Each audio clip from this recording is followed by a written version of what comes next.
Well, good evening. Hello, and welcome to the latest forum in our Issues That Matter series. Tonight, our topic is the Great Phone Debate. This series is presented by the Central Arkansas Library System, the League of Women Voters of Pulaski County, and Little Rock Public Radio KUAR 89.1. I'm Daniel Breen, News Director at Little Rock Public Radio, and I will be guiding the discussion this evening. Very glad to be here with you all this evening. This Zoom forum is being recorded for a later broadcast on KUAR with air dates to be announced. And before I introduce our panelists for this evening, I want to thank both the Central Arkansas Library System and the League of Women Voters of Pulaski County for partnering up with us for this event. I'd also like to just give a brief explanation over the format for this online forum. We will be asking our lovely guests here a variety of questions this evening, but we also do want to hear from you, our viewers. So if you do have a question, if you are watching us here on Zoom, please use the Q&A function to ask your question. If you're watching us on Facebook or YouTube, we will also be monitoring those feeds. So please leave a question there in the comments. We should see those as well. And we will have time at the end of our discussion this evening to ask those to our panelists. So all of our participants here tonight have received our topics and questions ahead of time so that they could prepare and come up with ideas, statistics, whatever they want to bring to the table. For each question asked, participants are free to answer the questions and comment on each other's input, and we will then move on to the next question. Well, without further ado, please help me welcome our guests to the forum. I'll go in the order that y'all are appearing on my screen, at least. We'll start with Dr. Ravi Iyer. He is Managing Director of the University of Southern California's Marshall School's Neely Center for Ethical Leadership and Decision Making. Next up, we have Dr. Julie Williams. She is Deputy Superintendent of Fayetteville Public Schools. And last but certainly not least, we have Stephanie Vestal joining us this evening. Stephanie Vestal is Director of Strategy and External Affairs at the Little Rock School District. Thank you all so much for joining us tonight. We will get to our pre-written questions this evening in just a moment. But first off, if I could have you all just tell us a little bit about yourself, your experience, and how you are connected to the topic that we are discussing this evening. And Dr. Iyer, I will start with you. Yeah, thanks for having me. So I work with Jonathan Hyde. I'm a fellow social psychologist. I actually worked at Meta for a period of time, and I've done a lot of work on kids and the impact of technology on kids. And then with the publication of the book, The Anxious Generation, we've been working with districts, states, countries, across the world who are all wrestling with the issue of phones in schools. And it's really amazing the amount of progress that's being made. And so, we've been helping them with that implementation and really just helping them understand like how best to do it and how to, really to get phones out of their schools. All right. Thank you very much, Dr. Iyer. Dr. Williams, you're up next. Hi, I'm Julie Williams at Fayetteville Public Schools. I've been working in public education for 35 years, and I can remember the first introduction of computers into public schools and how that was really advocated for. Even there were times when we were trying to get more screen time for kids, and now we know that there are negative effects of both excessive screen time and cell phone use in the classroom. And so this year, Fayetteville Public Schools, before the state law went into effect, actually did have a restricted cell phone policy. And we saw great statistical impact from that. And I'll talk about that later for us today. Absolutely. Thank you so much. And Stephanie Vestal, bring us home. Hi, thanks everyone for having me. Like I said, I'm Stephanie Vestal. I serve as the Director of Strategy and External Affairs for the Little Rock School District. Before coming to Little Rock, I was a classroom teacher in the Washington, D.C. area for 10 years and worked for an education nonprofit called City Year. So I've been in public education in some way for about 20 years. My role at the Little Rock School District is a lot of things, but specific to this topic, I'm spearheading our efforts around the cell phone topic. Earlier this year, it was around having conversations and gaining feedback about how to revise our cell phone policy. Since the act passed in Arkansas, it's now changed to implementing the No Cell Phone Act in our schools. All right. Thank you very much, Stephanie. And As you and Dr. Williams briefly mentioned, there is in fact a new state law here in Arkansas requiring all school districts, public school districts, to have a no phone policy in their classrooms. So this first question, and I will start with you, Dr. Williams. We don't really have that much say in the matter now because of the state law, but the question is, should students be allowed to use their phones in school? Why or why not, in your opinion? Well, I would say based on the body of research that we've seen that restricting cell phone use, at least during school hours, may be necessary because the data do show that there's substantial negative impact on academic performance, attention, overall well-being of students. There have been a multitude of studies, including the most recent study I read by Alsayer in 2025, Duncan 2012, Cates 2018. They demonstrate that phone use in the class is linked to a lower GPA, reduced test scores, and diminished learning outcomes. Primarily, phones introduce two primary forms of distraction. One is an unexpected interruption like notifications and persistent interference, social media browsing. Both of these have been shown to disrupt focus and information retention. Beyond academics, mobile phone use is associated with a range of concerning mental, social, and behavioral outcomes. Excessive use contributes to poor sleep, anxiety, and depression. There's a 2025 scientific report that showed impaired emotional regulation and peer relationships as a result of cell phone use and social media. And then along with that, studies show that phones facilitate cyberbullying, which contributes to a hostile school climate and worsens student mental health. That was a Ping study in 2025 as well. All right. Thank you, Dr. Williams. I will pose the question next to you, Stephanie Vestal. Yeah, so I think it's a really complicated question, and I don't feel like a simple yes or no it really encompasses everything that goes into cell phones and the use in school. I think, there's obviously lots of research. Dr. Williams cited a lot of it. Anyone who's read The Anxious Generation, if you haven't, I recommend reading it, knows that there's a multitude of reasons how social media has kind of, as our students are just kind of encompassed by it and in some ways obsessed by it and addicted to it, right? And to social media and their phones and how that does disrupt the learning environment. I think there's no question that there's a lot of research to that. But I also know that we live in an ever-changing world and society, and we have to keep up with that. And technology is a part of that. And so I think to be completely on one side or the other and only see this as a black or white issue would really be missing a lot. So I'm not trying to skirt the issue, or the question, but I don't think it has a simple answer.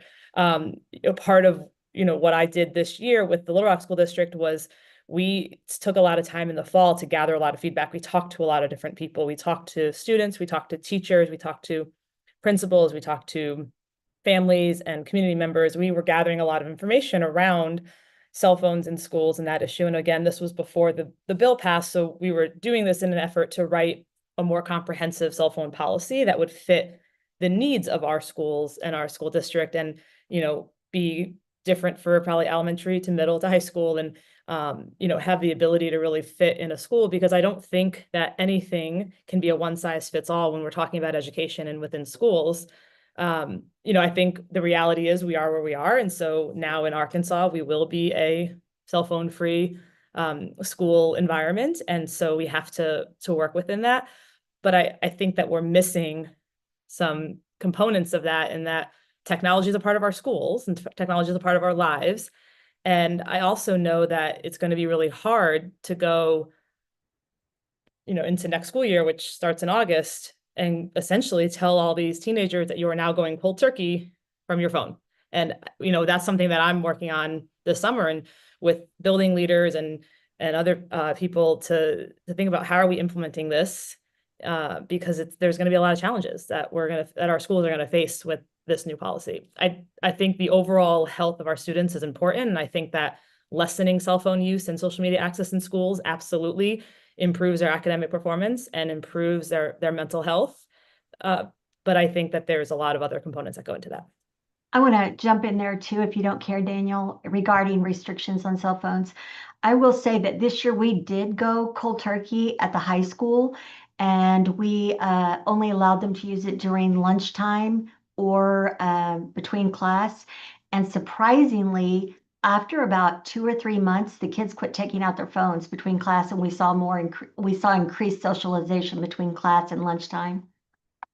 Well, very interesting. Well, thank you all both for your insight. Dr. Iyer, again, the question, should students be allowed to use their phones in school? Why or why not? Yeah, I'm going to give a simple no, they should not be allowed to use their phones in schools. And I'll tell you, I think Dr. Williams quoted the research better than I would. So I'm going to give you a couple additional stats. So they tracked students' use of phone in a recent study. And out of a 6.5 hour day, students were using on their phones 90 minutes out of a 6.5 hour day. So whatever you think about the impact on students, I just think this is a waste of attention and, taxpayer dollars in these schools. Just a large amount of time. The other stat I'll tell you is 90% of teachers want some kind of help with phones in schools. And they find it to be a distraction. So this is, in my opinion, just like a teacher morale and retention issue, right? Teachers don't want to be the phone police, they want to teach. And we should let teachers teach and not be trying to get kids to stop using their phone. And then I'll just give you the spiritual thing. Like, I'm old enough to know a time when we didn't have phones in schools. And I just think it's sad when kids at lunch are on their phones instead of talking to each other. So, I mean, that is not a data-driven observation, but I think most of us here, like we're probably trying to use our phones a little bit less, probably everyone on this call. We probably would be a little bit nervous if somebody said you had to go cold turkey, and the kids will be nervous having to go cold turkey. And we've heard that. But just like Dr. Williams said, after some amount of time, they get used to it. They understand it's better for them. They appreciate the fact that they are socializing more. And I think that's a experience we should give all of our kids. And I'll All just right. add really quickly that part of my work this year was actually having focus groups with students, and a lot of them had similar feelings. They, a lot of them, the students that came in to give feedback said that they understand that using cell phones has negative consequences. They all said that they felt that they would, get used to it, that it would be hard, right? I think that, a lot of our students understand that and come to that realization as well. So I think that, we're giving that, we need to make sure that we're communicating these messages to them, the policies to them, and involving them in the conversations around it, because I think, especially at the high school level, they are mature enough to understand, the reasons behind this. And I know that they appreciated being asked when we kind of came to their schools and had conversations with them around it. All right, perfect. Well, thank you all very much for your insight. We will move on to our next question, and I will start with you, Stephanie Vestal, in part because you've already answered it somewhat. Should phone policies in schools be one size fits all, or do you believe this decision should be up to individual schools or districts? And just a step further, Stephanie, if you can tell us a little bit about those conversations that you were having with the district about, differing approaches by grade level, more or less.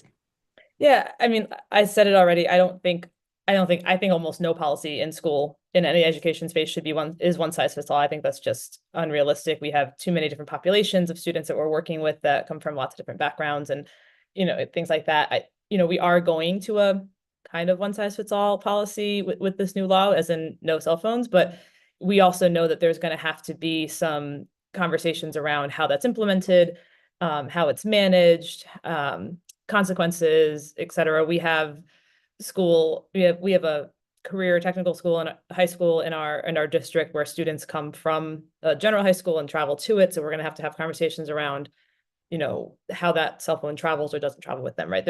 I think there's going to inevitably just be conversations around or there's going to be different ways that this is implemented. And I think that you have to have that kind of leeway. You have to understand that there's probably some provisions around special education and other populations where you have to at least have the conversation and have something written into the policy. So I do think that to some degree and in some areas, individual schools and districts need to have a little flexibility there.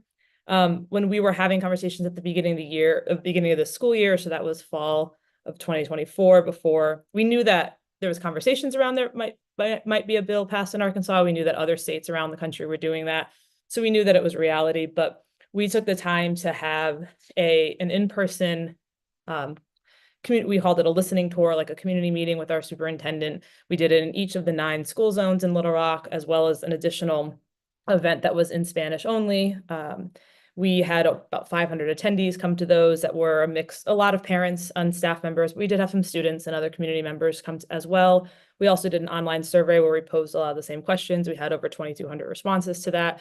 And we, largely got the responses that we expected, that in general, the policy we had beforehand wasn't sufficient enough, that that policy that was in place did not minimize distractions. 84% of those respondents said that they believed that cell phones were always or sometimes disruptive to learning. We knew that we were going to get a lot of those responses. Where we had some surprises were when we asked the participants to kind of give us more specific feedback. We thought we were going to have a lot of pushback from parents if we said, how about a no cell phone, or how about heavier restrictions on cell phones? We thought that parents were going to push back on us more.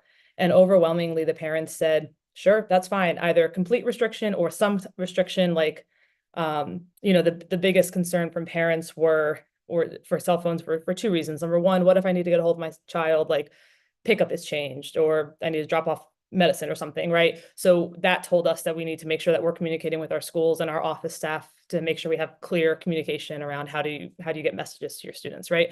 And then the other one, which I think is something that's consistent around the country, is for safety reasons. Like if something were to happen in a school, which is unfortunately the reality of our school system now, I want my student to be able to call me, right?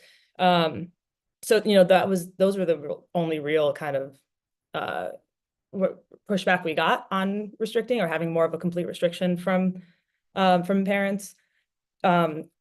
Teachers overwhelmingly said yes, they're usually a distraction in school. The only time we had some teachers say that they use it is sometimes if they're doing a group activity, or sometimes with the English language learner, it supports some translation services. There's like small little kind of things like that. But I think that in large case, as we were talking about how that impacts the policy, we said, but those are things that we can either write into the policy or have other ways to get around that. We need to make sure that our English language learners have access to other types of technology, like a Chromebook or an iPad, right? Things like that. So, we got a lot of good information that was guiding us in writing a new policy that we thought would have a lot of flexibility, but still put those restrictions in place, which, was helpful because we also knew that we were incorporating the feedback from all of our different stakeholder groups. All right. Thank you very much. Dr. Iyer, you're up next. Yeah, I mean, I'd say there are definitely things that every school should have. So there are some things that I don't think should be flexible, and there are some things that should. And so among the things that shouldn't be flexible, that unfortunately sometimes are, is whether it's a full day ban or whether it's just during class time. So there are some schools which only ban phones, while they're in class. And there's actually research, they survey teachers who have of schools that have this policy, and teachers, 73% of them say it's still a distraction in their classroom because, they're using it in between classes, and then they come back to class, and now the teachers is now the phone police again, right? And that's what we don't want teachers to be. When for teachers who are in a school where there's a full day ban, only 28% of them say it's still a distraction. So it's a dramatic decrease in how much of a distraction it is. It's not zero, but it's a dramatic decrease when you have a full day ban. So I do think a full day ban is something that should be across all schools. It should also be a separation from the phone, right? So that they're not, so kids are not like sneaking it out, right? The teachers are fully not the phone police, and it's not something they have to worry about. And then there are things that should be exceptions. There are going to be exceptions in different school districts. One thing I will push back a little bit is like the emergency exception. I have 3 kids myself. We all worry about a safety issue, but if you talk to school safety experts or first responders, they don't want every kid pulling out their phone and calling their parents when there's some safety event. Like that's not the thing that keeps them safe. The thing that keeps them safe is listening to the teacher and trying to do something to actually follow directions. But there are things like, how do I reach my kid if a pickup changed, or where do we store the phones, right? Those things do vary between schools, and I think schools should have some discretion as to those parts of the policy.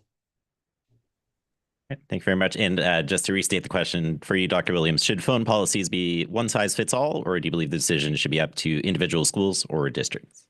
I'm going to agree with both of them, what they both said. I do think that some universal policies in education are necessary to ensure equity, safety, and baseline standards across all schools. And I feel fortunate, like Stephanie, we implemented this school year after we had done an entire study with our community and our students and everyone. And like Stephanie, everybody was on board, even though there was a little pushback from students when school started. But these policies that are universal establish consistent expectations for issues like student privacy, digital citizenship. For example, federal laws like the Children's Internet Protection Act set universal standards that all schools have to follow. However, I feel like we don't have much of a choice in our current reality, right? All schools have to have a bell-to-bell ban of cell phones, but stripping local school boards and communities of any of their decision making, I think is a slippery slope because local control of school governance is essential in creating policies that reflect the voices of those who are most affected, our students, our families, our educators, and our our community members. Sutherland in 2022 emphasized that local school boards are a cornerstone of democratic participation. And I feel like that any universal requirement, we have to be very careful in I'm not trying to be political, but it seems that the very people who are saying we're trying to take away government control and give local control are the same people who are issuing like a universal control of all school districts in Arkansas right now. It just seems that way. All And I'll right. just Well, thank you. add one Go thing ahead. to that, like the bill in Arkansas, and I don't know a lot of, I know that other states around the country, I know Virginia and I know parts of Florida, they have similar restrictions. I don't know the details of the bill, but in Arkansas, it's beyond cell phones. It's all personal electronic devices. So, it says, well, this is how old I am. It says paging devices and beepers, which I don't know that we have to worry about anymore. But it also says it's smartwatches, it's tablets, it's devices that can connect and transmit data through Bluetooth technology, so earbuds. So we're not just going to be like, schools aren't just going to have to be the police of cell phones now. We're have to be the police of a lot of things. And again, I think I think there's a lot of benefits to having cell phone free schools, but it's coming with a lot of there's a lot involved in this change, especially for us in Arkansas that are going from having not had anything as restrictive in place this year into next year. So there's just a lot of things we're thinking about, a lot of things we're planning and talking about.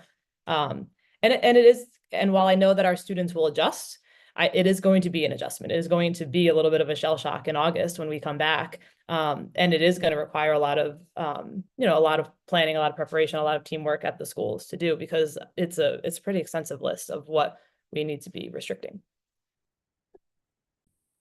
All right. Well, thank you very much.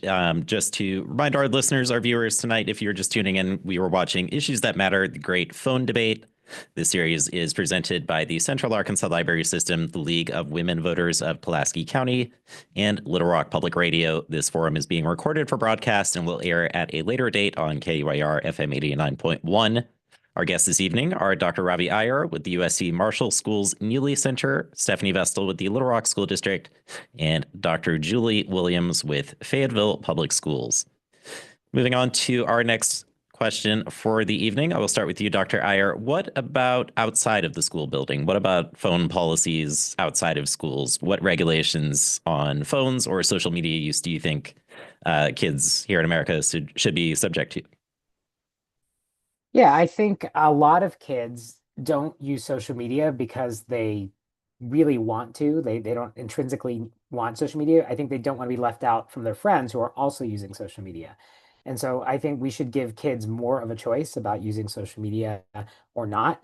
So one policy that's is in Vermont, in Vermont's bill, but not in Arkansas's bill, is saying that schools shouldn't be communicating with students only via social media, right? Like there's some number of kids sign up for social media because that's the only way they can stay in touch with their school club or some activity, or it's all on WhatsApp, or it's on some service that they have to sign up for in order to participate. And so one idea that we've been pushing in many districts is just to give kids the choice. If they are one of the many kids who, some kids want to use social media, fine. And we can talk about that later. And I think there should be restrictions and help for that. But I think at the very least, we shouldn't be forcing them to use social media in order to interact with their school. And so that's one thing that I think schools can think about is like, be thoughtful about your use of social media. Don't use it in a way that makes your kids use it in order to communicate with you. All right. Thank you very much. Dr. Williams, you're up next. Okay, I'm going to go a little bit a different way. I want to talk about the mental health and behavioral development of children and how not regulating their screen time outside of school can be a huge trigger for attention shifts, like fragmenting their focus and diminishing their cognitive engagement. And so there was a 2025 scientific report that said that excessive cell phone use and social media use can contribute to emotional instability, poor peer relationships, and increased dependence, especially in middle school age children. So it recommends that families and communities support emotional well-being by fostering self-control, emotional awareness, and healthy peer relationships. So I think probably if we're talking about outside of school regulation, that we should, as parents or caregivers, set screen-free times and zones for children, monitor and limit their social media exposure, encourage physical activity, social engagement, sleep hygiene, and teach self-regulation for children. All right. Thank you, Dr. Williams. And Stephanie Vestal, again, the question, what regulations outside of schools on phone and social media use should kids be subject to? Yeah, I think just to add to what's already been said, I mean, I know some policies go so far as to talk about school-related events that are after school, but on campus or at a school building or something like that. So I think that, some policies already take care of that. For us, I think beyond that, I think monitoring social media channels for like safety reasons and threats and things like that, those are things that obviously we need to be doing as school districts. We need to be making sure, but I think if you go just back up from that, we have to be teaching our students about proper use, about safe use of social media and of technology. I agree that limiting it at early ages is useful, and I support that. I just agree there's lots of research of up to a certain age, less screen time, less access to internet and social media and things like that obviously is healthy for a lot of reasons. But at some point, students will have access to technology. They will have access to social media, whether it's by choice or not.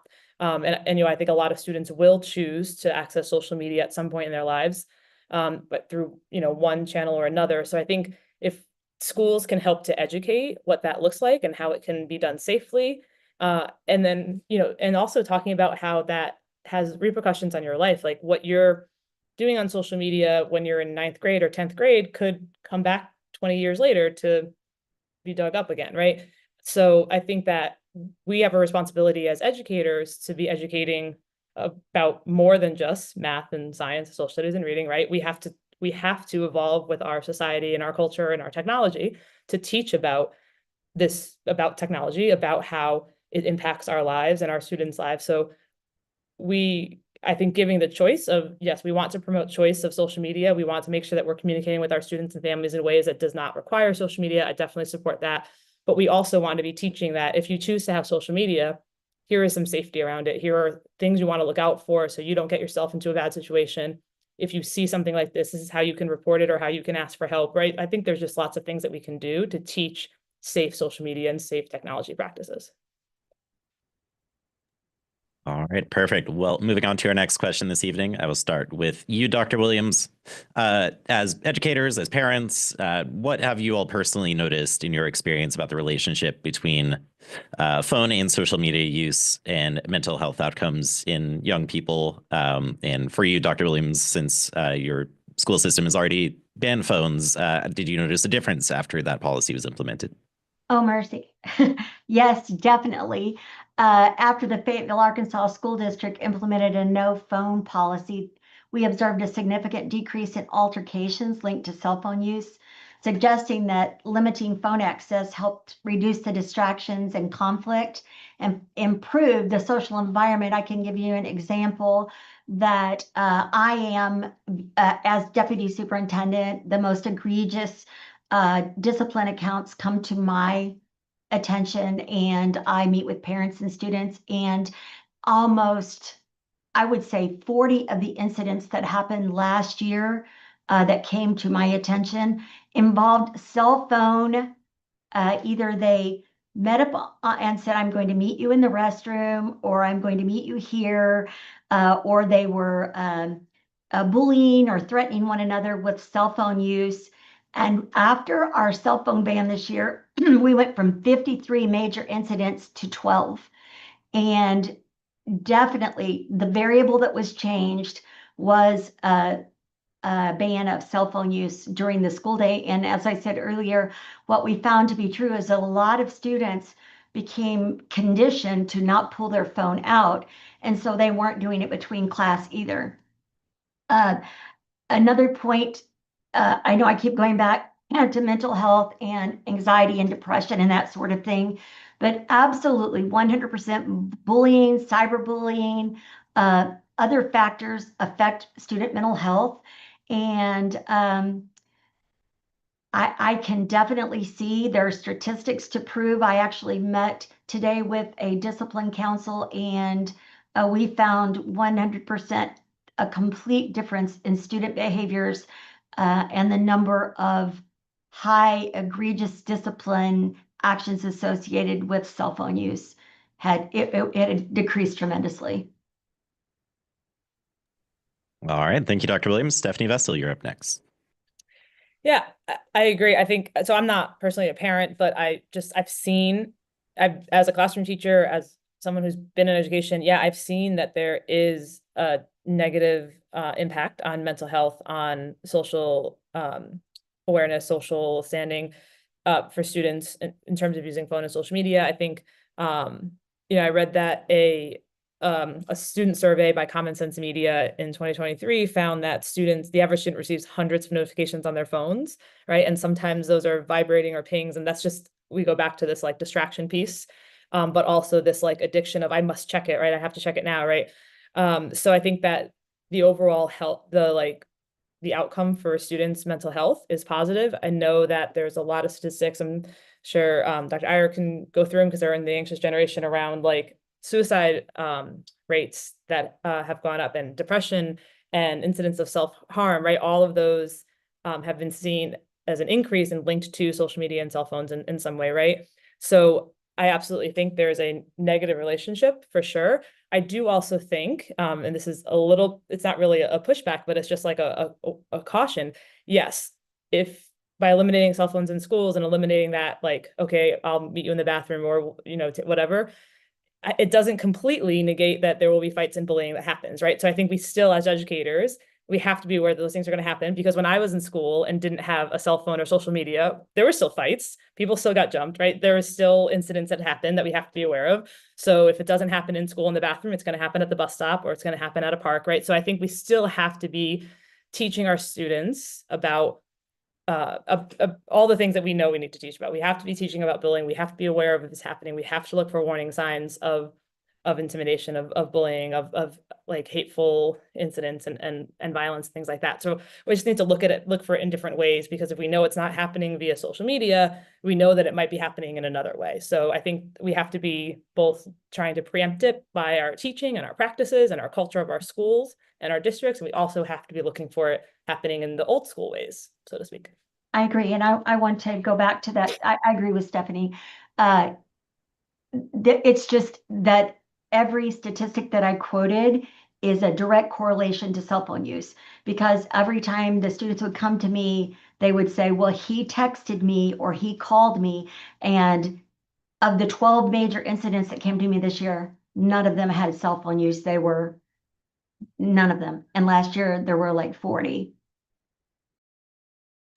All right. Well, thank you all for your insight. And Dr. Iyer, again, the question, what have you personally noticed in your experience about the relationship between phone and social media use and mental health outcomes in students? And have you noticed the difference after a no phone policy was implemented? Yeah, so I mean, I have the honor of working with schools across the country and states across the country, and the experience that Dr. Williams communicates is one that we are seeing across the country, where schools are going phone free. There is some nervousness about it, but the overwhelming number of cases, the students and the teachers just are happy with the results. The students, just feel like a weight has been lifted off them. They no longer have to worry about like I don't have my phone and what somebody else is doing, right? Because a lot of it's like fear of missing out. And so if everybody is not using their phone, they don't have a fear of missing out. They can just relax. Um, and just to add to the mental health argument, which again, Dr. Williams already quoted a lot of the stats, but I'll just give you one other piece of evidence why phones and social media are hurting kids' mental health. Kids themselves will tell you that phones and social media are hurting their mental health, right? So there's a study like 70% of Gen Z will say that their mental health would be better without social media and phones. 40+% of teens, in a recent Pew study, report trying to cut down on their own phone usage, right? Like nobody's trying to use it more. A lot of kids are trying to use it less. So they recognize this issue, and it's not just studies, it's like personal. They themselves are saying that these things are hurting, not everyone, but like a large percentage of our kids are saying that these are hurting our mental health, and I think we should help them with that. I want to go back again too, because they're both energizing me on some topics, and I want to go back to what Stephanie said about teaching social norms. I, even as an adult public educator, have been bullied online, and it's even more than cell phones, just technology in general. People feel like they can say things they wouldn't say to your face. They feel like they can threaten you, and we've raised a whole generation of students who, instead of speaking face to face and learning those social graces, have learned to threaten or speak their mind online, and that's transferred over to their public persona as well. So I really believe that pulling back a little bit might help us increase some of those behaviors that Stephanie was speaking about teaching. All right. Absolutely. Well, thank you, Dr. Williams, for that. Just a reminder, if you are just tuning in, you're watching Issues That Matter, the Great Phone Debate. This series is presented by the Central Arkansas Library System, the League of Women Voters of Pulaski County, and Little Rock Public Radio. This virtual forum is being recorded for broadcast and will air at a later date on KUIR FM 89.1. And just a reminder to all of our viewers tonight, as we near the end of our program, please put any questions you have for our panelists in the Q&A function on Zoom, and we will have some time for those at the end of our program tonight. If you're watching us on YouTube or Facebook, drop a comment and we will ask your question. Well, moving on to our next question, this one for you, Stephanie Vestal. What impact did the COVID-19 pandemic have on learning and overall just how our schools work? And what role did technology play in that, for good or for bad? Yeah, thank you. I think COVID-19, I don't think anyone would say that it didn't have an impact on us. And I think it was a huge impact on education, as in lots of sectors. And technology played a really big role in, first of all, how we got through the pandemic, and it's continued to play a big role, kind of, if you want to say, post-pandemic, or at least since we've returned to somewhat normal.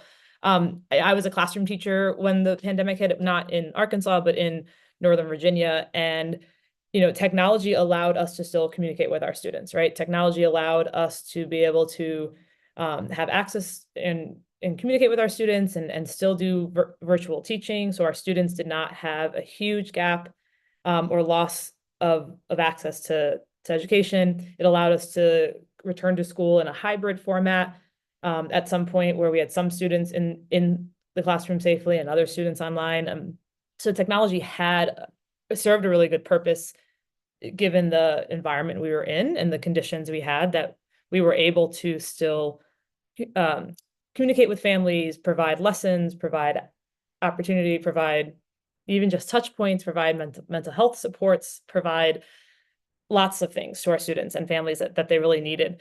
But I think it's also kind of left us in this dependency on technology. And so it's now that we've kind of come out of it, it's almost like we can't leave it. We can't go back. We can't do without it, right? So students who maybe were around middle school or so when the pandemic hit, maybe they just got their first cell phone or they had access to an iPad or something. They then only increased their addiction to it, because they could sit on their computer and Zoom and be on their phone, right, or be doing something and it not be a big deal, or they could come to school and bring their device because teachers were using devices, because maybe schools that didn't have enough devices to give to every student said, okay, use your phone for this because we're doing this, right? So we enabled our students to use technology because we needed to, but we then created this system where they can't not use technology anymore. And, I think on another note, which could take us down a long road, so I'll only say it briefly, is we've also, I think, encouraged this other way of learning, right? The virtual learning or even homeschool or something like that. And I know, as speaking as a public school employee and a public school product, we see an impact in our enrollment and students leaving the public school sector. And the bonus is that, yes, teaching to students who have different needs, who have different learning styles, that's all great. And we want to make sure that we're supporting every type of learner. But we are seeing a decline in enrollment. And I know that public schools in Little Rock have a lot to offer our students and families. And so we would like them to be coming to us physically, because we do have access to technology in certain ways that we think are supportive of our students and families. So there's my plug. All right. There you go. Perfect. Well, thank you very much, Stephanie. Dr. Iyer, you're up next. Yeah, I mean, I'm just going to agree, and I was going to make the exact same point that COVID, accelerated our use of technology. We had to use it, but I don't think we've questioned it since. Now we use technology so much more, and in many cases, maybe it's essential and it's great. But I think we need to think about what we've lost. Like there's something about face-to-face interactions that I think we need to realize is important and valuable. And so everyone learning everything over Zoom, everything being online, we just need to question the amount of screen time that we're giving our kids overall. And we're working on that actually with the Anxious Generation team. We're trying to understand that a little bit better because, screen time is definitely not, we don't want kids learning primarily through screens. We think there's something really important about face-to-face embodied interactions. And we'd love to, make sure that we're not, going down a path because we started with COVID that we just that we can't make a U-turn if we need to. All right. And Dr. Williams, just to restate the question again, what impact did the COVID-19 pandemic have on learning and how our schools work overall? What role did technology play in that, for good and for bad? Well, like both of the guests have said, I mean, if it hadn't been for technology, of course, we wouldn't have been able to pick up and continue learning. But I read some research today by Bertoletti and Karpinski from 2024 that there were students across 108 countries that missed about 10 weeks of in-person schooling by August 2020. And the research showed that it led to widespread learning loss, decreased well-being, and increased educational disparities. I think what we saw, and I'm just going to put it in common language, is that children began to sleep in during the day. They had a more leisurely life when they weren't attending seated school. And families in general, because they had to stay at home, became very used to that casual lifestyle that had less structure. So when we returned to the classroom in the fall of 2021, many of the families found it disruptive and did, like Stephanie said, pull their students out of school because they liked this more leisurely lifestyle that they had become used to. However, what the decreased socialization, difficulty in making friends, diminished sense of belonging, reflected in this vital social support that we find when we see each other in person. And so I do find that this year has been better for us than 21, 22, 23, 24. I feel like we've rebounded some, but Catalico in 23, there was additional research that highlighted the pandemic's impact created a need for after-school and supplemental programs because children were so far behind. The learning wasn't comprehensive because of what not having a seated teacher or social in-person interaction with another person decreased the students' understanding because some people are not visual learners, some people aren't auditory learners.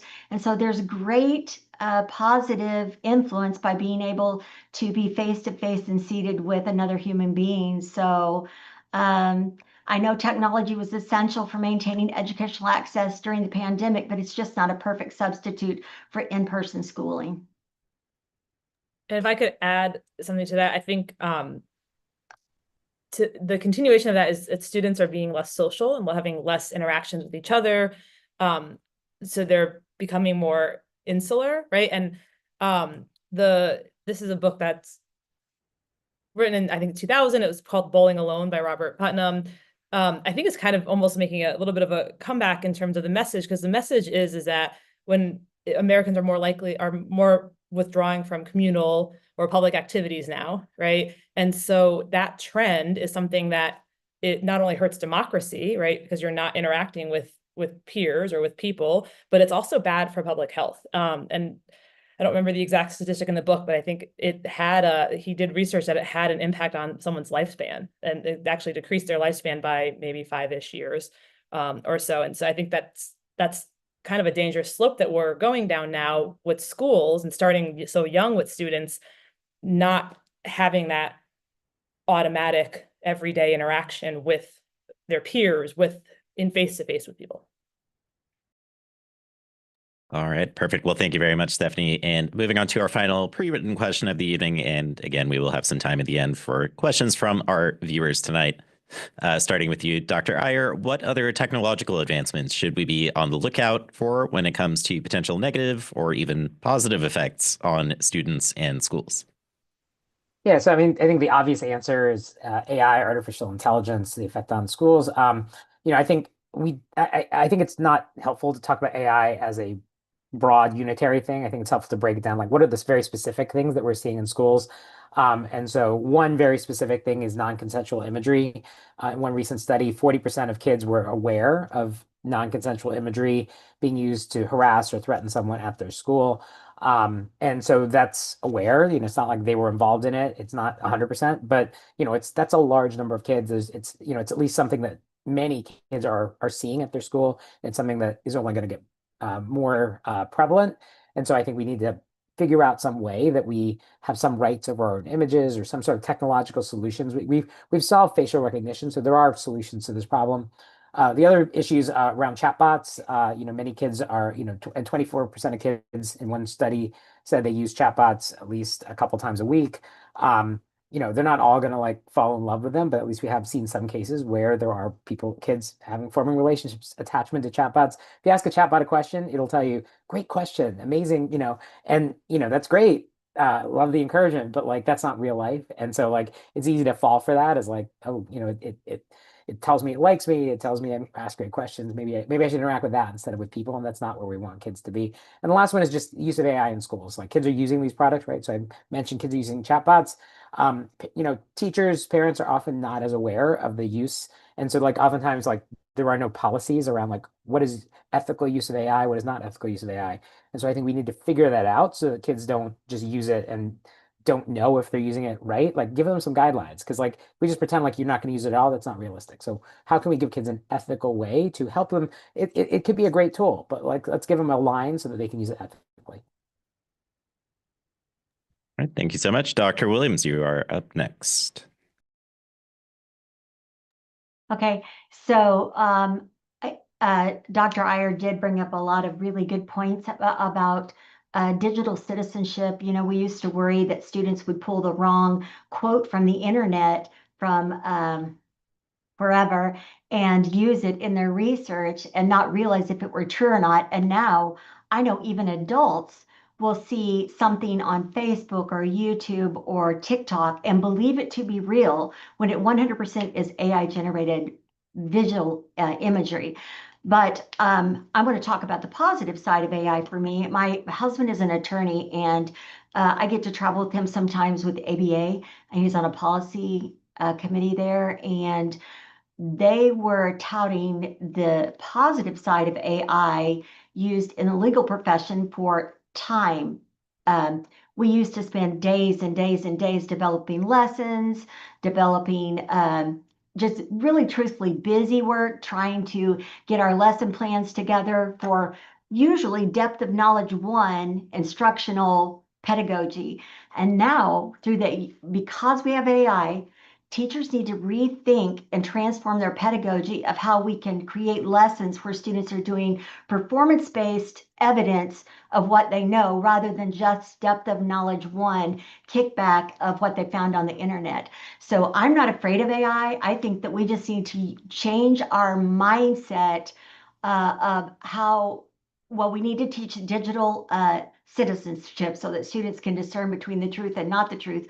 But we need to worry less about Wolfram, whatever the Wolfram Alpha or whatever it is, the math bot that can shoot back mathematical expressions, and think more on how we can use it in a positive way for students to develop lessons where students can demonstrate their understanding of a given topic.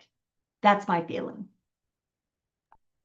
All right, perfect. Well, Stephanie Vessel, again, the question, what other technological advancements should we be on the lookout for when it comes to potential negative or even positive effects on students and schools? Yeah, and AI is, what I immediately thought of too, and agree that I think it would benefit us to get on ahead of this by kind of already coming up with what are policies or things we need to be aware of, what are things we need to teach, right? All of what's already been said. I think that, within AI comes concerns around privacy and security, which we need to be aware of within our schools and in our districts too. What we were talking about earlier with relying too heavily on AI could have impacts on having actual relationships with peers, with teachers as well. There's also a cost to implementing, aspects of technology and AI in schools. And that's obviously in public schools. That's an ever concerning reality there. I do think that there can be positives associated with AI. Something that we're using in the Little Rock School District is we actually have, through K-12 Insights, we have a chat bot on our website to help us facilitate answering frequently asked questions. So rather than someone just calling my office or calling and trying to get hold of the superintendent or sending an email directly to someone, that their answer can be answered, or their question could maybe be answered by going onto our website, typing their question in the chat bot, and we've put X amount of information into the chat bot, and it can pull from our website already and maybe give that answer, right? So it could be something simple like that. And if they can't find their answer, then they can, ask for an email to be sent or something to come to a direct staff member. So I think there are some positive ways that AI can, like Dr. Williams said, just help support time, right? That goes into things for sure. But we want to make sure that it doesn't become the slippery slope into other negative pitfalls. I want to add to that too. I think it would be unrealistic for any of us to think that we can go back and not have computers and not have cell phones, and we'll never put AI back in a box. And what I didn't finish saying earlier is that even the highest legal references like Westlaw now incorporate AI into their legal software because they have found that it helps increase the timeliness of the ability to actually interpret the law, citations and that sort of thing. And I really believe that the best thing we can do in that regard is to limit screen time. I am seeing positive effects of removing cell phones from the classroom, and then instead of trying to run or figure out if they're cheating by using AI, to teach in a different way where students have to demonstrate their understanding. All right. Well, thank you all so much for your insight this evening. We are nearing the end of our program, and thank you once again for being with us. We have a couple of questions from our viewers this evening. We will get to them now. We first have one from Laura Smith Olinde. This one's directed to you, Dr. Iyer, but I will open it up to anyone who wants to comment on the specific aspect of Arkansas's newly enacted legislation banning, as Stephanie said, all electronic devices from schools, including watches, iPads, and the aforementioned beepers and pagers. Yeah, so the goal here is distraction-free learning. And so whatever the device is that is causing distractions, and there is research that just the proximity of a device, you don't have to actually be using a device, just having a device makes you think about that device, it distracts you. And we just want kids to concentrate on learning. So if you have a device that is capable of receiving a text message from your friends, we don't want you to be thinking about that. We want you to be concentrating on what the teacher's saying and on class. And that's why the ban is not just for cell phones, but is for all the things that could distract you, including pagers and beepers.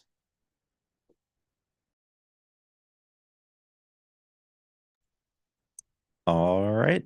And moving on to our final question from our viewers tonight. This one is directed to you, Dr. Williams. This is from Keelan Fisher. I hope I'm pronouncing that correctly. Keelan is a journalist with the Arkansas Democrat-Gazette, our statewide newspaper here. Just a few clarification questions. When you said major incidents, what does that mean? And then also, you said that there were 53 major incidents in the 23-24 academic year, 40 involving a cell phone.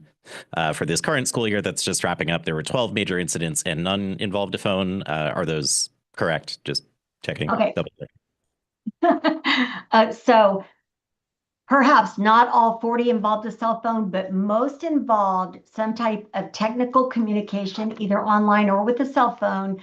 Last year, when they would come to me, the conversation would be, they threatened me online, they told me they were going to meet me in the restroom and that sort of thing. And then I have the types of altercations, most of them were, we had 2 possessions of a firearm, which they knew before this year. And then other than that, it was fighting. And those fighting incidents did not involve a cell phone. And last year, almost every single fighting or bullying incident involved a cell phone. Those are actual statistics.